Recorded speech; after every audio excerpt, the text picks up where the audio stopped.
again for this wonderful day that you've given us, Lord, to gather in your presence, to glorify you and to worship you. And even now, as we're going to open up your scriptures, Lord, we pray that you would guide us, you would teach us, you would show us the way. Lord, let the verses that we are going to study today, Lord, encourage us, inspire us, and teach us to walk in your ways. உங்களுடைய வழிகளில் நாங்கள் நடக்கும்படியாக இந்த வார்த்தைகளை எங்களை வழிநடத்தும்படியாக நாங்கள் ஜெபிக்கிறோம். இந்த வார்த்தைகளை ஆசீர்வதிங்க. அடியை நம்முடைய சிலுவை நிழலிலே நீர் மறைத்துக் கொண்டு நீர் எங்களோடு கூட பேசுகிறதா நாமத்திலே கேட்கிறோம் பிதாவே. Amen. Amen. So I was really inspired when I heard the children recite the memory verses. Do you know what it was? Do not be anxious about anything. நீங்கள் ஒன்றுக்கும் கவலைப்படாமல் உங்கள் எல்லா விண்ணப்பங்களையும் ஸ்தோத்திரத்தோடு கூடிய ஜெபத்தினாலே தேவனுக்கு தெரியப்படுத்துங்கள்.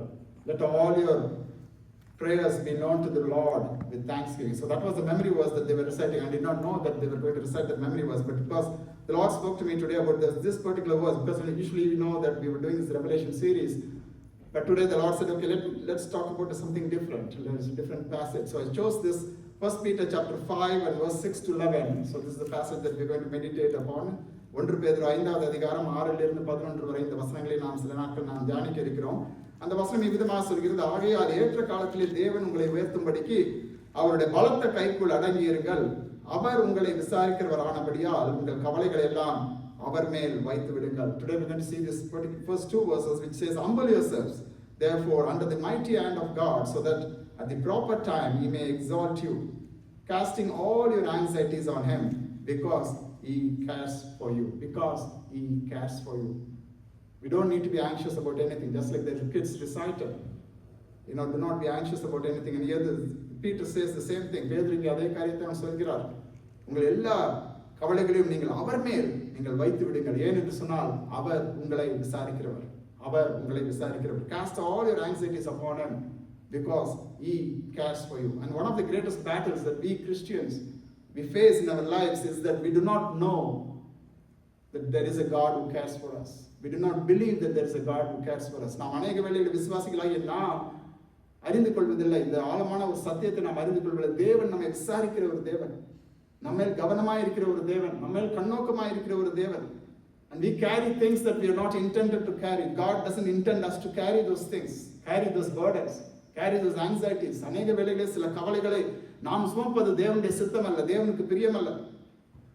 நாம் சபைக்கு போகிறோம், நாம் ஜெபிக்கிறோம், நம் வீடுகளிலே நாம் ஜெபிக்கிறோம், தேவனை நாம் ஆராதிக்கிறோம், எல்லா காரியங்களும் நாம் சரியாக செய்கிறோம். ஆனால் அதை நம்முடைய விசுவாசத்தை நம்முடைய வாழ்க்கையிலே நாம் உபயோகப்படுத்துகிற வேளையில் அநேக வேளைகளில் நாம் தவறி விடுகிறோம். Many times we fail. We go to church, we pray, we worship, we do everything, But sometimes, when it comes to practical application, we weigh our lives down with worries and anxieties and concerns. We know that our God is powerful. நம்முடைய தேவன் வல்லமையுள்ள ஒரு தேவன் என்று சொல்லி நமக்கு தெரியும். ஆனால் நம்முடைய வாழ்க்கையிலே அந்த வல்லமையை அவர் வெளிப்படுத்த முடியும் என்பதை அநேக வேளையில் நாம் விசுவாசிக்க நாம் தவறி விடுகிறோம். Sometimes we fail to believe that God can do wonderful things in our lives, wonderful miracles in our lives. But here we see this powerful promise in these two verses. இந்த வசனங்களிலே நாம் இரண்டு முக்கியமான காரியங்களை நாம் பார்க்கிறோம். Peter gives us a command and he also gives us a comfort. The command is we must humble ourselves. Humble yourselves under the mighty hand of God. அவருடைய பலத்த கைக்குள் அடங்கியிருங்கள். தேவன் உங்களை ஏற்ற காலத்தில் உயர்த்தும்படிக்கு அவருடைய பலத்த கைக்குள் நீங்கள் அடங்கியிருங்கள். That is a command. அது நமக்கு கொடுக்கப்பட்டிருக்கிற ஒரு கட்டளை. ஆனால் அதே நேரத்தில் தேவன் நமக்கு ஆறுதலாக ஒரு வார்த்தை சொல்கிறார். That's also a word of comfort here. And it says, cast all your anxieties upon him, because he cares for you. உங்கள் கவலைகளை எல்லாம் நீங்கள் அவர் மேல் நீங்கள் வைத்து விடுங்கள். ஏனென்று சொன்னால் அவர் உங்களை விசாரிக்கிற ஒரு தேவன். Notice the order here. First comes humility. முதலாவது நாம் தேவனுக்கு முன்பாக நம்மை தாழ்த்த வேண்டும். நாம் தேவன் மேல் நம்முடைய கவலைகள் எல்லாம் நாம் வைத்து விடுவதற்கு முன்பாக நாம் தேவனுடைய சமூகத்தில் நம்மை தாழ்த்த வேண்டும். We need to humble ourselves before casting all our anxieties upon him. Before we can fully trust in God's care, we must fully surrender ourselves. We must totally humble ourselves under his authority. நம்முடைய கவலைகள் எல்லாம் அவர் மேல் வைத்து விடுவதற்கு முன்பாக நாம் என்ன செய்ய வேண்டும்? நம்மை தேவனுடைய சமூகத்திலே முழுமையாக நம்மை அர்ப்பணித்து விட வேண்டும், நம்மை தாழ்த்தி விட வேண்டும். பெருமை அநேக வேளைகளிலே நமக்கு எதிரியாக இருக்கிறது. Pride sometimes, it hurts our progress. Sometimes we try to carry our burdens all by ourselves, all our anxieties, all by ourselves. அநேக வேளைகளிலே நம்முடைய பாரங்கள், நம்முடைய கவலைகள் எல்லாவற்றையும் நானே சுமந்து நான் என்னால் முடியும். I can do it. I can do it. And that's what pride is. Sometimes we say, okay, I can do this. But when we humble ourselves and tell the Lord, Lord, I cannot do this. ஆனால் நாம் நம்மை தாழ்த்தி, ஆண்டவரே இது என்னால் முடியாது, இது ஒருவரால் மாத்திரம் தான் முடியும். Only you can do it, Lord. I need you. என்று சொல்லி தேவனிடம் நம்மை நாம் முழுமையாக நாம் அர்ப்பணிக்கும் பொழுது தேவன் நம்முடைய வாழ்க்கையிலே அவர் பெரிய காரியங்களை செய்ய அவர் வல்லமையுள்ள ஒரு தேவனாக இருக்கிறார். நம்மை வழி நடத்த வல்லமையுள்ள ஒரு தேவனாக இருக்கிறார். நம்மை சிட்சிக்க, நம்மை போதிக்க, நம்மை பாதுகாக்க. He is a God who can discipline us, He can lead us, He can teach us, He can protect us, He can provide for us, and He can shape us in a way far more than what we can imagine or expect. நாம் நினைப்பதற்கும் வேண்டிக் கொள்வதற்கும் அதிகமாக தேவன் நமக்குள்ள ஒரு கிரியை செய்ய வல்லமையுள்ள ஒரு தேவனாக இருக்கிறார். If you look at the context of this particular passage, இந்த அதிகாரத்தை, இந்த வசனங்களை பேதுரு எழுதினது யாருக்கு என்று சொல்லி நாம் பார்த்தோம் என்று சொன்னால், it was written to the early church. To whom it was written to the early church. He wrote 2 letters, 1 Peter and 2 Peter. It was written to the early church as a form of encouragement. அவர்கள் உற்சாகப்படுத்தும்படியாக, அவருடைய கிறிஸ்தவ ஓட்டத்திலே அவர்கள் தளர்ந்து போய் விடாமல், அவர்கள் தேவனுக்காக அவர்கள் ஓடும்படியாக, அவர்கள் உற்சாகப்படுத்தும்படியாக எழுதப்பட்ட ஒரு நிருபங்கள் தான் இது. These 2 letters that Peter wrote was to encourage the church, the early believers, amidst a lot of persecution that they were facing. On one side there was Saul, was after them. On the other side there was the Romans. இங்க ஒரு பக்கத்துல இந்த ரோம பேரரசு அவர்களை சித்திரவதை செய்கிறார்கள், அடுத்த பக்கத்துல இந்த யூதர்கள் அவர்களை சித்திரவதை பண்ணி கொண்டிருக்கிறார்கள். இரண்டுக்கும் மத்தியில் அந்த புதிதாக கிறிஸ்தவத்தை ஆண்டவரை ஏற்றுக்கொண்டவர்கள், they were going through so much of loss. The new believers, they were facing so much of loss and so much of pain and so much of persecution. அநேக இழப்புகள், அநேக வழிகள், பாரங்கள், உயிரிழப்புகள், பொருள் இழப்புகள். They lost everything that they had. They went through so much of persecution. And Apostle Peter, he starts here in the 1 Peter chapter 1, 1 Peter 1வது அதிகாரத்தை நாம் வாசித்தோம் என்று சொன்னால், he says like this, it's if necessary you have been grieved by various trials for a little while. துன்பப்பட வேண்டியது நீங்கள் அவசியமானதால் இப்பொழுது கொஞ்ச காலம் பலவிதமான சோதனைகளினாலே நீங்கள் அகப்படுகிறீர்கள், துக்கப்படுகிறீர்கள். But then also he continues to write to them in chapter 4. He tells them that they are blessed because of the sufferings that they are enduring for Christ. And he tells them that this is God's will. சொல்கிறான், நீங்கள் நன்மை செய்து நீங்கள் பாட அனுபவிப்பது தேவனுடைய சித்தமாக இருக்கிறது, நீங்கள் அவருக்காக நீங்கள் பாட அனுபவிக்கிறீர்கள். He encourages them. He tells them that all your sufferings that you are going through right now, it's not in vain. நீங்கள் அனுபவிக்கிற பாடுகள் ஒன்று வீணாய் போகாது, நீங்கள் படிக்கிற பிரயாசங்கள் ஒன்று வீணாய் போகாது. He continues to exhort them and encourage them. அவர்களை தொடர்ந்து அவன் உற்சாகப்படுத்துகிறான், அவர்களுக்கு கற்றுக் கொடுக்கிறான், போதிக்கிறான். He tells them, gives them some practical tips, some practical advice. அவர்களுக்கு சில நடைமுறையிலே ஒத்துப்போகக்கூடிய சில காரியங்களை குறித்து அவன் சொல்லிவிட்டு கடைசியாக இந்த அதிகாரத்தின் முடிவு பகுதியிலே அவன் சொல்கிற ஒரு காரியம் என்னவென்று சொன்னால், நீங்கள் எல்லா கவலைகளையும் நீங்கள் என்ன செய்யுங்க, நீங்கள் அவர் மேல் நீங்கள் வைத்து விடுங்கள்.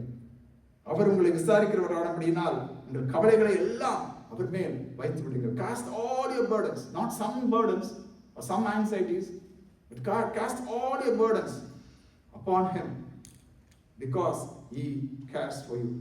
And today, church, we need to believe in that. We need to understand that God cares for us.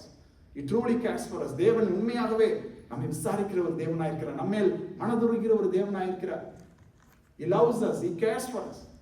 And today we are going to see how he is caring for us, how he cares for us. It's a very personal care. It's a very personal care. He's not distant from us. அவர் நம்மை விட்டு ஒருபொழுதும் அவர் தூரமான ஒரு தேவன் அல்ல. He's not an indifferent God. He knows our problems. He knows our thoughts. நம்முடைய சிந்தைகளை அறிந்திருக்கிற தேவன், நம்முடைய கண்ணீரை அறிந்திருக்கிற ஒரு தேவன், நம்முடைய வேதனைகளை அறிந்திருக்கிற ஒரு தேவன். And he is deeply concerned about each and every one of his child. அவருடைய பிள்ளைகள் ஒவ்வொருவரையும் குறித்தும் அவர் கரிசனை உள்ள ஒரு தேவனாய் இருக்கிறார். He cares for each and every one of us. Throughout scripture, we see so many places, so many verses that shows how he cared for his people. தேவன் தன்னுடைய ஜனங்களை குறித்து எவ்விதமாக அவர் கரிசனையோடு கூட இருந்தார், எவ்விதமாக அவர் அவர்களை விசாரிக்கிற ஒரு தேவனாய் இருந்தார் என்று சொல்லி வேதத்திலே நாம் அநேக இடங்களிலே நாம் பார்க்கலாம், அநேக சம்பவங்களிலே நாம் வாசிக்கலாம். நாம் அறிந்து கொள்ள வேண்டும், தேவன் இன்றைக்கும் அதே தேவன், நேற்றும் இன்றும் என்றும் மாறாத தேவன். He is a God who is never changing, the unchanging God. And even today he cares for each and every one of us. அவரை விசுவாசிக்கிற, அவரை நேசிக்கிற அவருடைய பிள்ளைகள் ஒவ்வொருவரையும் அவர் நேசிக்கிற ஒரு தேவனாக இருக்கிறார். அவர்களை விசாரிக்கிற ஒரு தேவனாக இருக்கிறார். He cares for each and every one of us who loves him, who serve him. And today we're going to see how he cares for us. எவ்விதமாய் அவர் நம்மேல் அவர் அன்புள்ள ஒரு தேவனாக இருக்கிறார், நம்மை விசாரிக்கிறார் என்று சொல்லி பார்த்தோம் என்று சொன்னால், முதலாவது அவர் நம்மை ஒரு தகப்பனை போல அவர் நம்மை விசாரிக்கிற ஒரு தேவனாக இருக்கிறார். God cares for us like a father. Like a father. In Psalm chapter 103 and verse number 13, சங்கீதம் 113 வசனத்திலே நாம் வாசிக்கிறோம் என்று சொன்னால், அந்த வசனம் எந்தமாக சொல்கிறது, தகப்பன் தன் பிள்ளைகளுக்கு இறங்குகிறது போல கர்த்தர் தமக்கு பயந்தவர்களுக்கு அவர் இறங்குகிறார். As a father shows compassion to his children, so the Lord shows compassion to those who fear him. To those who fear him, he shows compassion. He shows compassion to those who fear him. தமக்கு பயந்தவர்களுக்கு அவர் இறங்குகிறார். How? Like a father shows compassion to his children. The children might do something wrong. சிறு பிள்ளைகள் சில வேளை சில தவறு செய்வார்கள். தகப்பனுடைய கோபத்தை அவர்கள் பெற்றுக்கொள்வார். They will be, they will receive the father's wrath. But soon the father forgives them and he shows compassion to them. அவர்கள் மேல் மனதுருகிற ஒரு தகப்பன் இருக்கிறார். அதே போல நம்முடைய தேவன் அவர் நம்மேல் இறங்குகிற ஒரு தேவனாய் இருக்கிறார். He is a God who shows compassion upon us. If you read Exodus chapter 3 and verse number 7, யாத்ராகமம் 3வது அதிகாரம் 7வது வசனத்தை நாம் வாசித்தோம் என்று சொன்னால், அங்கே இஸ்ரவேல் ஜனங்கள், they were crying, they were suffering under the Pharaoh in Egypt. They were been in slavery for 400 years. 400 ஆண்டுகள் அங்கே அடிமைத்தனத்தினாலே அவர்கள் முறையிட்டுக் கொண்டிருக்கிறார்கள். God heard their cries. தேவன் அவருடைய கூக்குரலை அவர் கேட்டார். ஒரு தகப்பன் தன்னுடைய பிள்ளைகளுடைய கூக்குரலை கேட்பது போல தேவன் தன்னுடைய பிள்ளைகளுடைய கூக்குரலை அவர் கேட்டார். God heard their groaning. The verse says like this, I have surely seen the affliction of my people who are in Egypt, and I have heard their cry. I know their sufferings. அவருடைய வேதனைகளை நான் அறிந்திருக்கிறேன். அவருடைய பாடுகள் துக்கங்களை நான் அறிந்திருக்கிறேன். அவர்கள் படுகிற உபத்திரவங்களை நான் அறிந்திருக்கிறேன். எகிப்தில் என்னுடைய ஜனங்கள் படுகிற உபத்திரவத்தை நான் அறிந்திருக்கிறேன். அவருடைய கூக்குரல் என் சமூகத்தில் வந்து எட்டினது என்று சொல்லி ஆண்டவர் சொல்கிறதை நாம் பார்க்கலாம். And God intervenes there. தேவன் அங்கே மனதுருக்கத்தோடு கூட அவர் தன்னுடைய பிள்ளைகள் மேல் அவர் மனதுருகினார். He showed his compassion upon his people like a compassionate father. He intervened and he delivered them. When his children cried, he listened. இஸ்ரவேல் ஜனங்கள் அங்கே கண்ணீர் சிந்தின பொழுது, தேவனை நோக்கி அவர்கள் கூக்குரலிட்ட பொழுது, தேவன் அதை கவனித்தார், அதை பார்த்தார், அதை கேட்டார், அதை அறிந்திருந்தார். அவர் இறங்கி வந்தார். அவர்களை மீட்கும்படியாக மோசேயை தெரிந்தெடுத்து அனுப்பினதை நாம் பார்க்கலாம். God saw, he heard, he listened, and he acted upon it. He did not sit idle. When he heard their cries, he saw and he heard them. அவருடைய கூக்குரலுக்கு அவருடைய செவிகள் அதை அடைத்திருக்கவில்லை என்று சொல்லி நாம் வேதத்தில் நாம் வாசிக்கிறோம். He is such a loving father. அப்படிப்பட்ட ஒரு அன்பான ஒரு தேவன். சிறு பிள்ளைகளை நம்ம பார்க்கும்போது, even today there was a big thunderstorm. நம்முடைய ஆட்டோவால இன்னைக்கு பார்த்தீங்கன்னா மிக எதிர்பாராத மழை. Even when I was leaving the house, there was a heavy downpour. But children, like they will be sleeping peacefully. If you have a small child, they don't care about anything. ஒரு heavy thunderstorm இருக்கட்டும், அல்ல எந்த ஒரு பெரும் மழையை காத்து அடிச்சாலும், even if it's a heavy thunderstorm or wind or whatever it is, the children will never be scared because they know that they have a father in the house. வீட்டில் ஒரு தகப்பனுடைய என்னை நேசிக்கிற ஒரு தகப்பனு, they don't understand the weather report, they don't care about the weather warnings, they don't care how strong the storm is or the wind is. காற்று எவ்வளவு பலமா அடித்தாலும், எவ்வளவு மழை எவ்வளவு பெஞ்சாலும், they don't care about anything because they know that they have a family, they have a mother, they have a father who is there to care for them. Likewise, we can take comfort, we can relax because there is a father who cares for us. நமக்கு ஒரு தகப்பன் உண்டு, நம்மை விசாரிக்கிற ஒரு தகப்பன் நமக்கு உண்டு என்பதை நாம் அறிந்து கொள்ள வேண்டும். அதோடு கூட மாத்திரமல்லாமல், not only like a father, but he also cares for us like a mother. ஒரு தாயை போல தேவன் நம்மை தேற்றுகிற ஒரு தேவன் என்று சொல்லி நாம் வேதத்திலே நாம் வாசிக்கிறோம். He cares for us like a mother. In Isaiah chapter 66 and verse number 13, ஏசாயா 66வது அதிகாரம் 13வது வசனத்திலே ஆண்டவர் சொல்கிறார், ஒருவனை அவன் தாய் தேற்றுவதை போல நான் உங்களை தேற்றுவேன். As one whom his mother comforts, so I will comfort you. He is a God who comforts us. Nobody can really forget how they can receive, how comforting a mother's arms are. ஒரு தாயினுடைய ஒரு பிள்ளை அழுது கொண்டு இருந்துச்சுன்னா அந்த தாய் ஒரு தூக்குனா உடனே அந்த குழந்தை தேற்றப்படுகிறது. It gets comforted. So likewise, our God comforts each and every one of us. And again in Isaiah chapter 49 and verse number 15, we read that can a woman forget a nursing child, that she should have no compassion on the son of her womb, even These may forget, yet I will not forget you. ஸ்திரீயானவள் தன் கர்ப்பத்தின் பிள்ளைக்கு இறங்காமல் தன் பாலகனை மறப்பாளோ, அவர்கள் மறந்தாலும் நான் உன்னை மறப்பதில்லை. Even a woman might forget the child, but I will not forget you. I will not forget you. I have drawn you in my inner arm. உள்ளங்கைகளிலே உன்னை நான் மறைந்திருக்கிறேன். ஒரு தாய் மறந்தாலும் நான் உன்னை மறக்க மாட்டேன். A mother instinctively cares for a child. ஒரு குழந்தை அழுகிற சத்தம் கேட்டா உடனே தாய்க்கு பதப்பதப்ப, என்ன வாட்ஸ் ஹேப்பனிங், என்ன நடக்குது, நான் உடனே போயிடும், உடனே நான் ஏதாவது செய்யணும், I need to do something. That's the heart of a mother. ஒரு தாயினுடைய இருதயம் அது. அப்படி அதை விட மேலாக நம்முடைய ஆண்டவருடைய இருதயம் இருக்கிறது. God's heart is even more like that, even more than a mother's love, even more than a mother's love. If you see in the Bible, there are so many people who were comforted by God like a mother. ஒரு தாயை போல தேவன் தேற்றின ஜனங்கள் அநேகர் வேதத்திலே நாம் வாசிக்கலாம். எலியா தீர்க்கதரிசி குறிப்பாக, he was so dejected in life. வாழ்க்கையில மிகவும் சோர்ந்து போன நிலைமையில அவன் இருக்கிறான். மிகவும் பயந்த ஒரு சூழ்நிலையிலே அவன் இருக்கிறான். Because there is somebody after him to kill him, to get rid of him. After he did God's great wonder at the Mount Carmel, கர்மேல் பர்வதத்தின் மேல் அவன் தேவனை கர்த்தரே தேவன் கர்த்தரே தேவன் என்று சொல்லி இஸ்ரேல் ஜனங்களை அவன் வழி நடத்தின பிறகு அவன் தன்னுடைய உயிருக்கு பயந்து அவன் ஓடுகிறான். Because the queen was after him. என்னன்னு சொன்னால் அந்த ராஜாத்தி ஆகாபுடைய மனைவி அவனை கொன்று போடும்படியாக அவன் முடிவு செய்கிறான். So he flees the city, he runs into the desert. அவன் வனாந்திரத்திற்கு பக்கமாய் அவன் ஓடுகிறான். பட்டணத்தை விட்டு அவன் வனாந்திரமாய் அவன் ஓடுகிறான். ஓடி போய், ஆண்டவரே என்னால் முடியவில்லை, என்னை எடுத்துக்கொள்ளும் என்று சொல்லி அவன் சொல்லி இங்கே கதறுகிற வேளையிலே தேவன் அவனை தேற்றுகிறதை நாம் பார்க்கலாம். God cared for Elijah with gentle compassion, like a loving mother tending for her own child. ஒரு தாய் தன்னுடைய மகனை தேற்றுவது போல, பிள்ளையை தேற்றுவது போல அங்கே கர்த்தர் எலியாவை தேற்றுகிறதை நாம் பார்க்கலாம். அவனுக்கு போஜனத்தை கொண்டு வந்து கொடுக்கிறார். God gives him food, God gives him rest, God gives him an encouragement. கர்த்தர் சொல்கிறார், நீ எழுந்து நீ நடந்து போ, நீ போ, நீ செய்ய வேண்டிய காரியம் இன்னும் அதிகமா இருக்கு. There's more things that I need to do with you, through you. உன் மூலமாய் செய்ய வேண்டிய காரியம் அநேகம் இருக்கிறது. The Lord encouraged him, the Lord motivated him. கர்த்தர் அவனை பலப்படுத்தினார், திடப்படுத்தினார். எழுந்து போ. And today God can strengthen each and every one of us. We might be down thinking about various things in our life. நம்முடைய வாழ்க்கையில ஏற்பட்டிருக்கிற சில இழப்புகள், சில காரியங்களை குறித்து நாம் அநேக வேளைகளில் நாம் யோசித்துக் கொண்டிருக்கலாம். இது எப்படி முடியுமோ? How will it end? Will this flourish again? Will I be successful again? When will this end? When will my answers be? When will my prayers be answered? ஜெபங்களுக்கு எப்பொழுது பதில் கிடைக்கும்? அநேக வேளைகளிலே நாம் சோர்ந்து போயிருக்கலாம். நான் கர்த்தர் சொல்கிறார், do not be afraid. Do not be afraid. I am like a mother. I will encourage you. I will strengthen you. A baby really cannot explain why it's crying. ஒரு சிறு குழந்தையை நம்ம பார்த்தோம் சொன்னா அது எதற்கு அழுகுது என்று சொல்லி அநேகருக்கு தெரியாது. அந்த குழந்தைக்கு தெரியாது why it's crying. But something is bothering. It cannot communicate clearly. அதனால் சரியாக சொல்ல முடியாது, பேச முடியாது. ஆனா தாய்க்கு தெரியும். But the mother knows. ஒரு அன்பான ஒரு தாய்க்கு தெரியும் why the baby is crying. பிள்ளை எதற்காக அழுகிறது? தாய் நன்கு அறிந்திருப்பான். Mother would really know.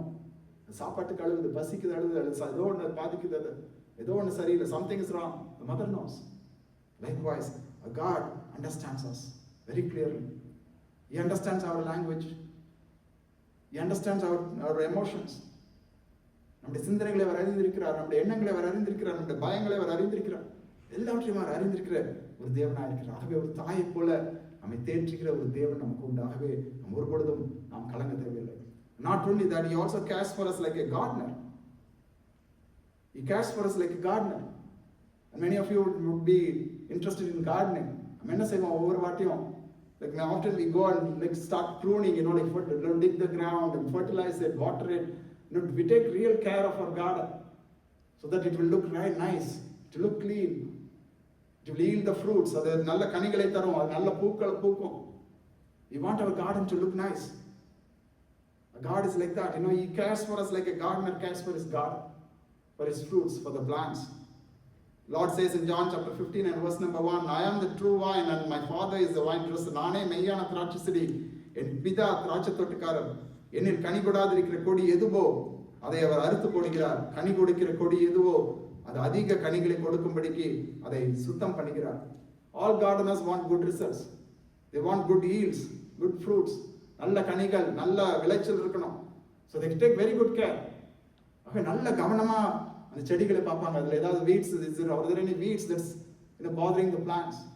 They try to remove it. They try to remove all the weeds. அதுக்கு சுற்றி வளர்கிற களைகள் எல்லாம் எடுத்து அதுக்கு தேவையான நேரத்துக்கு தண்ணி ஊற்றி அதுக்கு தேவையான நேரத்தில் உரத்தை போட்டு they fertilize it, they prune it, they clean it, they do everything that they need to get good results from the garden. God is like that. He wants good results out of us. நம்முடைய வாழ்க்கையில் அந்த ஆவியின் கனிகள், ஆவியின் வரங்கள் எல்லாம் செயல்படுத்தப்படணும். The gift, the fruits of the Spirit must be revealed in our lives. Our lives must be fruit yielding. நம்முடைய வாழ்க்கையை ஒரு கனி கொடுக்கிற ஒரு வாழ்க்கையா அது காணப்பட வேண்டும். அதுதான் இந்த ஆண்டவருடைய நோக்கமா இருக்கிறது, எண்ணமா இருக்கிறது. That's why He prunes us. Sometimes like we may not understand that the rose bush, like when we try to cut some branches every year so that it can yield more flowers. But the rose bush should not understand. ஆனா அந்த செடிக்கு தெரியாது, ரோஜா செடிக்கு தெரியாது எதற்காக நம்ம வெட்டுகிறார், தோட்டக்காரர் எதற்காக நம்ம வெட்டுகிறார். ஆனா அங்கங்க நம்ம பார்த்து இந்த கிளைகளை நம்ம வெட்டணும். காய்ஞ்சு போன கிளைகள் எல்லாம் நம்ம என்ன செய்வோம், நம்ம வெட்டி விடுவோம்.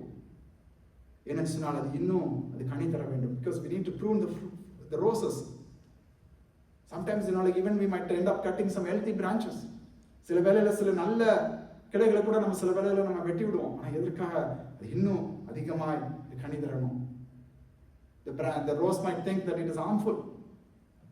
Sometimes we may not understand why God is doing certain things or allowing certain things in our lives. தேவன் நம்முடைய வாழ்க்கையில சில காரியங்களை ஏன் அனுமதிக்கிறார், எதற்கு அனுமதிக்கிறார், அநேக வேளைகளில் நமக்கு கேள்விகள் வரலாம், குழப்பங்கள் வரலாம். But we must trust Him like a good gardener. ஒரு நல்ல ஒரு தோட்டக்காரன் நம்முடைய தேவன் என்று சொல்லி நாம் அறிந்திருந்து விசுவாசிக்க வேண்டும்.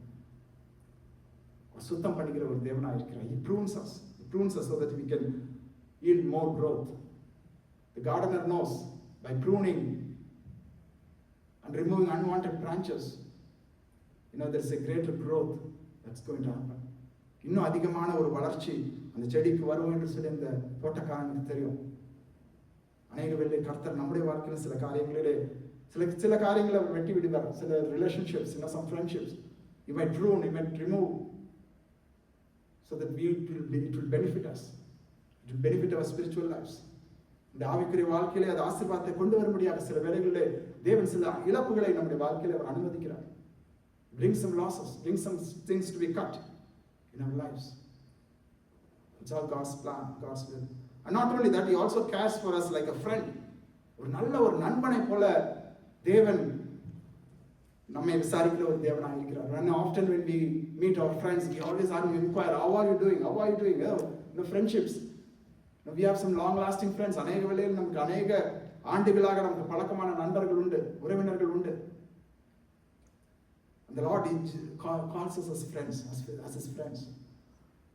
Jesus, when He was here, when He was on earth, like in John chapter 15 and verse number 15, யோவான் 15வது அதிகாரம் 14வது வசனத்திலே ஆண்டவர் தன்னுடைய சீடர்களை பார்த்து சொன்ன ஒரு காரியம், I no longer call you as my servants, for the servant does not know what his master is doing, but I have called you friends. For all that I have heard from my Father, I have made known to you. இனி நான் உங்களை ஊழியக்காரர் என்று சொல்கிறதில்லை, ஊழியக்காரன் தன் எஜமான் செய்கிறதை அறிய மாட்டான். நான் உங்களை சிநேகிதர் என்றேன், ஏனெனில் என் பிதாவினிடத்தில் நான் கேள்விப்பட்ட எல்லாவற்றையும் உங்களுக்கு நான் அறிவித்தேன். Lord Jesus says, I'm calling you my friend, because friends usually share everything, share all their secrets, everything. With close friends, we tell them everything.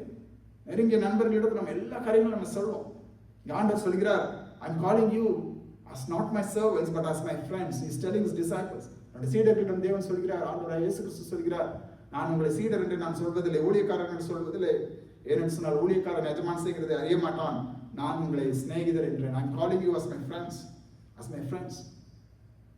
What an amazing privilege. And today Jesus calls each and every one of us as His friends. He wants us to be His friends. அவருடைய நண்பர்களாய் சிநேகிதர்களாய் நாம் இருக்க வேண்டும் என்று சொல்லி தேவன் விரும்புகிறார். How can we be friends of God? தேவனுக்கு நாம் எவ்விதமாய் நாம் சிநேகிதராய் இருக்க முடியும்? அங்கே ஆபிரகாமுடைய வாழ்க்கையை நாம் பார்த்தோம் என்று சொன்னால், ஆபிரகாம் தேவனோடு கூட அவன் சஞ்சரித்தான். Even through uncertainty, even through testing times, even through long period of waiting, அநேக ஆண்டுகள் அவன் காத்திருக்க வேண்டியது இருந்தது. சோதனைக்குள்ளாய் சோதிக்கப்படுகிற வேண்டிய சூழ்நிலைகள் இருந்தது, நிச்சயமற்ற நிலைமைகள் இருந்தது. Through uncertainty, through testing and through waiting, Abraham believed in God and he walked with Him. Abraham தேவனை விசுவாசித்து தேவனோடு கூட அவன் சஞ்சரித்தான்.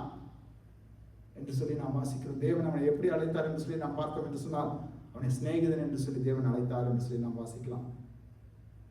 யாக்கோபு 2வது அதிகாரம் 23வது வசனத்திலே நாம் வாசிக்கிறோம்.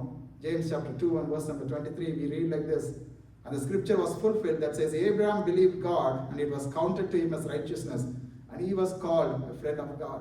அப்படியே ஆபிரகாம் தேவனை விசுவாசித்தான், அது அவனுக்கு நீதியாக எண்ணப்பட்டது என்கிற வேத வாக்கியம் நிறைவேற்றிட்டு அவன் தேவனுடைய சிநேகிதன் எண்ணப்பட்டான் என்று சொல்லி நாம் வாசிக்கிறோம்.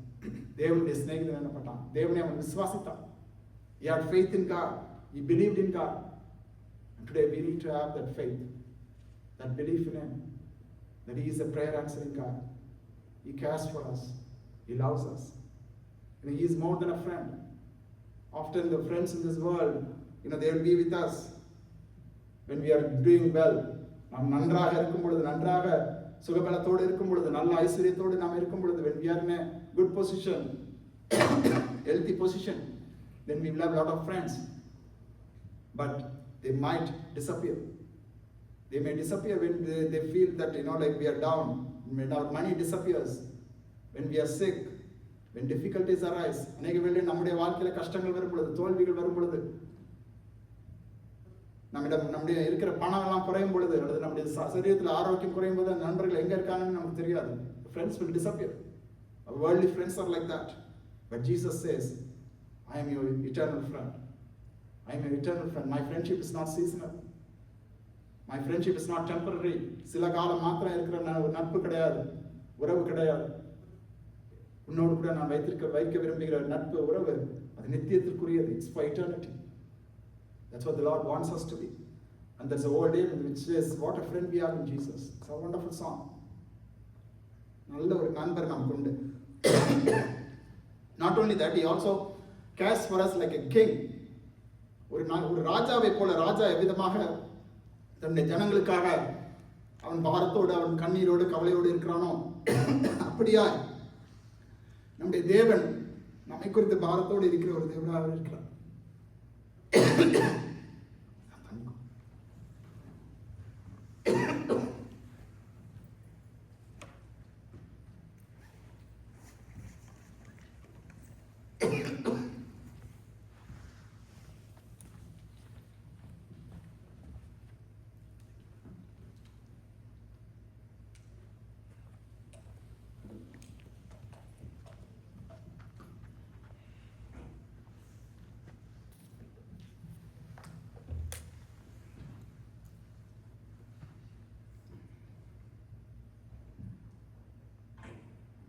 ரெண்டு நாளாகும் 20வது அதிகாரத்தை நம்ம வாசிப்போம். 2 Chronicles chapter 20 and verse number 15.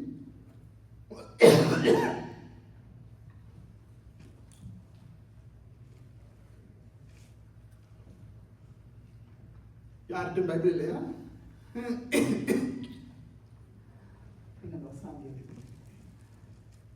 நீங்கள் இந்த ஏராளமான கூட்டத்திற்கு பயப்படாமல் கலங்காமல் இருங்கள் என்று கர்த்தர் உங்களுக்கு சொல்கிறார். இந்த யுத்தம் உங்களுடையதல்ல, தேவனுடையது. அங்கே இஸ்ரவேல் ஜனங்களை சுற்றி ஒரு பெரிய எதிரி கூட்டம் வருகிறது. அநேக எதிரிகள் அவர்களை சூழ்ந்து இருக்கிறார்கள். ஆனால் ஜனங்களுக்கு என்ன செய்வது என்று சொல்லி தெரியவில்லை. ஆனால் கர்த்தர் அந்த நேரத்தில் தன்னுடைய தீர்க்கதரிசிகள் மூலமாய் ஜனங்களோடு கூட அவர் பேசினதை நாம் இந்த இடத்துல நாம் வாசிக்கிறோம். கர்த்தர் சொல்கிறார், the Lord tells them, do not be afraid and do not be dismayed. For the battle is not yours but God's. இந்த யுத்தம் உங்களுடையதல்ல, அது தேவனுடையது. Many times we might face challenges in our lives, but we must always believe that the battle is not ours, but the battle belongs to God. You must always have that trust. You must always have that faith. And next, we also see that God cares for us like a counselor and a teacher. In Psalm chapter 32 and verse number 8, சங்கீதம் 32 சங்கீதம் 8வது வசனத்திலே நாம் வாசிக்கிறோம், நான் உனக்கு போதித்து நீ நடக்க வேண்டிய வழியை உனக்கு காட்டுவேன், உன்மேல் என் கண்ணை வைத்து உனக்கு ஆலோசனை சொல்லுவேன். I will instruct you and teach you in the way that you should go. Many of us have already experienced that, might have already experienced that. When we pray, God will surely show us the way that we should go. நாம் ஜெபிக்கிற வேளையிலே கர்த்தர் அநேக வேளைகளிலே நாம் நடக்க வேண்டிய வழிகளை திட்டமும் தெளிவுமாய் தேவன் நமக்கு போதிப்பார். I have experienced that many times in my life. என்னுடைய வாழ்க்கையில நான் அநேக தடவை நான் அதை அனுபவித்திருக்கிறேன். When we don't know which way to go, which course to take, or which things to do, which job to choose, where to do, what to do, God will clearly show His way. He will block the other paths. மற்ற காரியங்களை எல்லாம் தேவன் தடை செய்து நாம் நடக்க வேண்டிய வழியை தேவன் திட்டம் தெளிவாக நமக்கு அவர் காண்பிப்பார். Many of us, we always use the GPS. GPS நம்ம எங்கே போனாலும் நம்ம யூஸ் பண்ணுவோம். Many times it will, you just have to give the address. நம்ம எங்கே போகணும், எப்படி போகணும்னு சொல்லி நாம் சொன்னாங்க, avoid highways, avoid tolls and things like it will really show us the right path. நம்ம போக வேண்டிய வழியை திட்டம் தெளிவாக நமக்கு காண்பிக்கும். அதே போல our heavenly Father, He knows our destination. நாம் போக வேண்டிய வழியை அவர் அறிவார். The Bible says like that. நான் நடக்க வேண்டிய வழியை தேவன் நமக்கு காட்ட வல்லமையுள்ள ஒரு தேவனாக. He is a God who shows us the way that we should go. நீ நடக்க வேண்டிய வழியை உனக்கு காட்டுவேன், உன்மேல் என் கண்ணை வைத்து உனக்கு நாம் ஆலோசனை சொல்ல. He keep His eyes upon us and He will counsel us. In the Bible we see in Acts chapter 8, அப்போஸ்தலர் 8வது அதிகாரத்திலே நாம் வாசிக்கிறோம், அங்கே பிலிப் என்று சொல்லப்பட்ட ஒரு அப்போஸ்தலர். There was an evangelist named Philip. The Holy Spirit clearly directs him to go in a certain path, certain route. அங்கே தேவனுடைய ஆவியானவர் அவனை திட்டமும் தெளிவுமாக வழிநடத்தினதை நாம் வாசிக்கலாம். இந்த இடத்துக்கு நீ இப்போ அப்போஸ்தலர் 8வது அதிகாரத்தை நான் எடுத்தோம்னு சொன்னால் Acts chapter 8.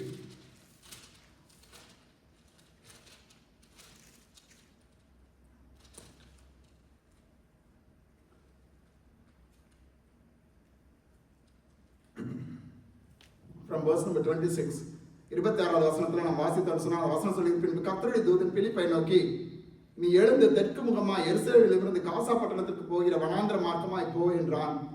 அந்தப்படி அவன் எழுந்து போனான். அப்பொழுது எத்தியோப்பியருடைய ராஜஸ்திரியாகிய கந்தாகே என்பவர்களுக்கு மந்திரியும் அவருடைய பொக்கிஷம் எல்லாவற்றுக்கும் தலைவனுமாய் இருந்த எத்தியோப்பியனாகிய ஒருவன் பணிந்து கொள்ளும்படி எருசலேமுக்கு வந்திருந்து ஊருக்கு திரும்பி போகும் பொழுது தன் ரதத்திலே உட்கார்ந்திருந்து ஏசாயா தீர்க்கதரிசியின் ஆகமத்தை வாசித்துக் கொண்டிருந்தான்.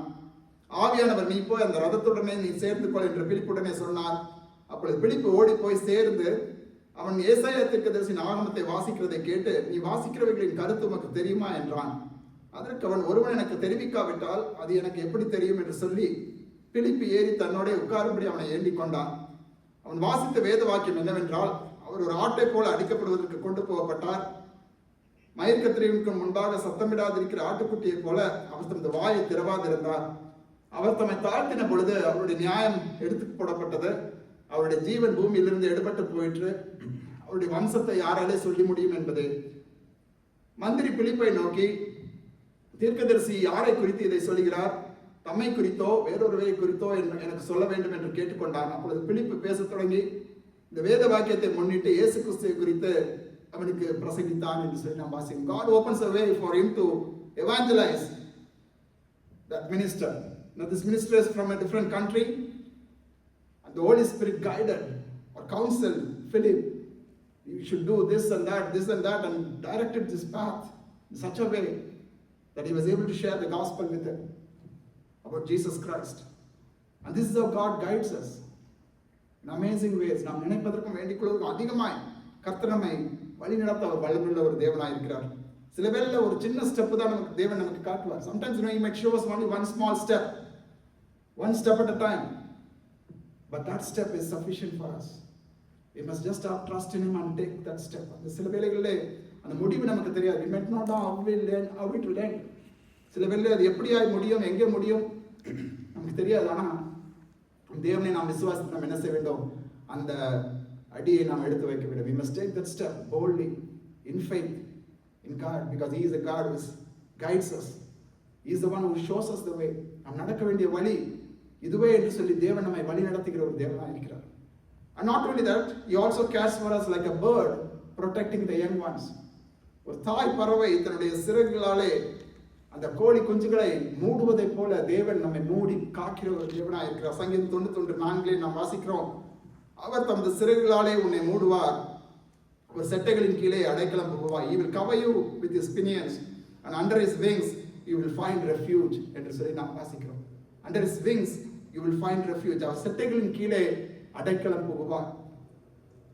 ஒரு தாய் பறவை எவ்விதமாய் தன்னுடைய குஞ்சுகளை அது காக்குமோ, how a mother protects the Small children, small babies under its wing. The Lord spreads the wings over us.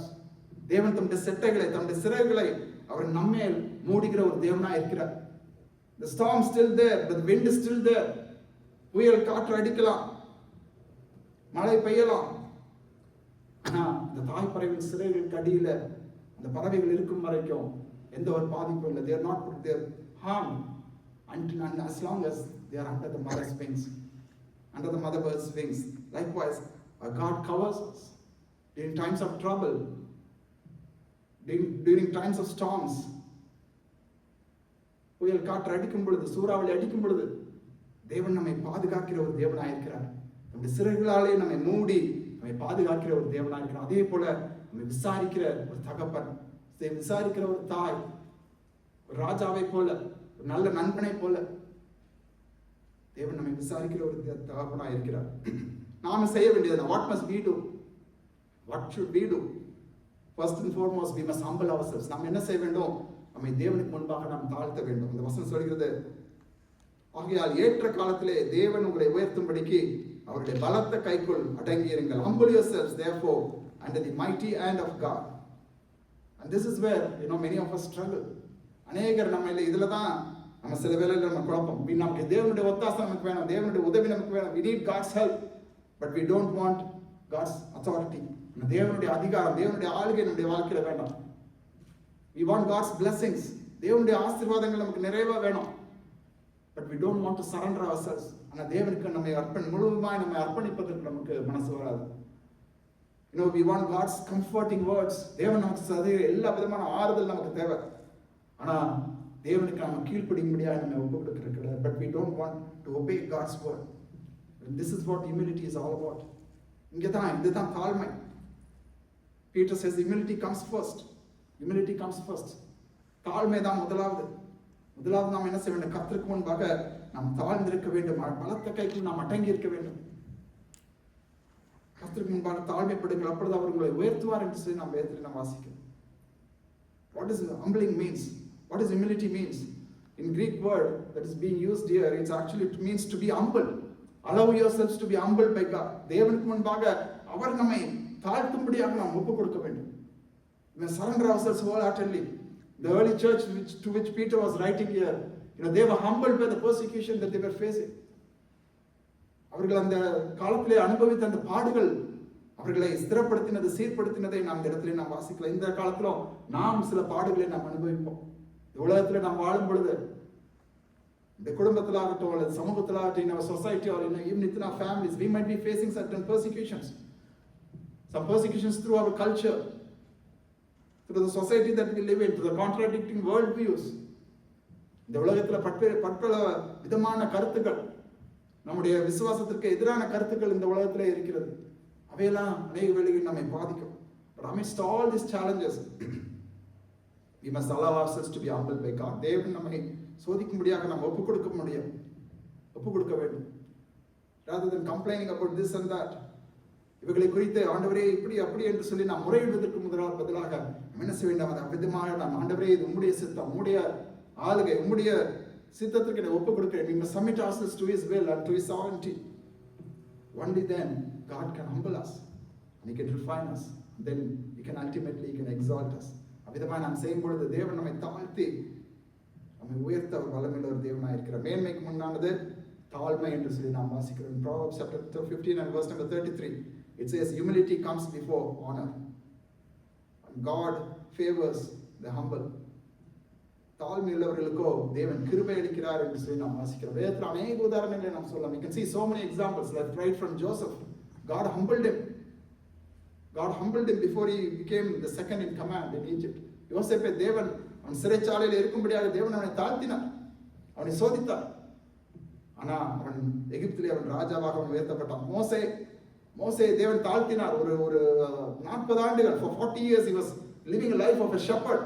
ஒரு மேய்ப்பனாக அவன் வாழ்ந்தான் 40 ஆண்டுகள். before he became the leader of Israel for another 40 years. இன்னொரு 40 ஆண்டுகள் இஸ்ரேல் ஜனங்களை அவன் ஆளுகை செய்யும்படியாக, அவர்கள் தலைவனாக இருக்கும்படியாக தேவன் அவனை உயர்த்தினதை நாம் பார்க்கலாம். Likewise we can tell so many people. Daniel was a shepherd before God elevated him to be the king. அவன் ஒரு மேய்ப்பனாக அவன் இருந்தான். தேவன் அவனை தலைவனாக உயர்த்தினார். தானியேல் ஒரு அடிமையாக கொண்டு போகப்பட்டான். Daniel was taken as a slave to Babylon.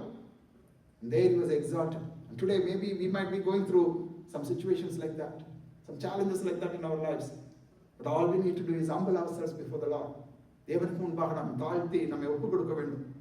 அவர் தம்முடைய அடிமையின் தாழ்மையை அவர் பார்த்தார் என்று சொல்லி வேதத்திலே நாம் வாசிக்கிறோம். இன்றைக்கும் தேவனுக்கு முன்பாக நாம் தாழ்மைப்படுவோம். Let's humble ourselves before the Lord. It might be hard. சில வேளையில அது கடினமா இருக்கும். If you are sick with something, and if you go to the doctor, சில வேளை நாம் சில வியாதியாக இருக்கும் பொழுது சில வேளை நாம் டாக்டர்கிட்ட போனான்னு சொன்னா, sometimes the doctor will say, okay, I need to operate upon you. உனக்கு நான் குறிப்பிட்ட ஆபரேஷன் நான் செஞ்சாதான் உனக்கு சரியாகும். If the doctor says like that, will we say, no, I don't want the operation, but I just want only the result of the operation.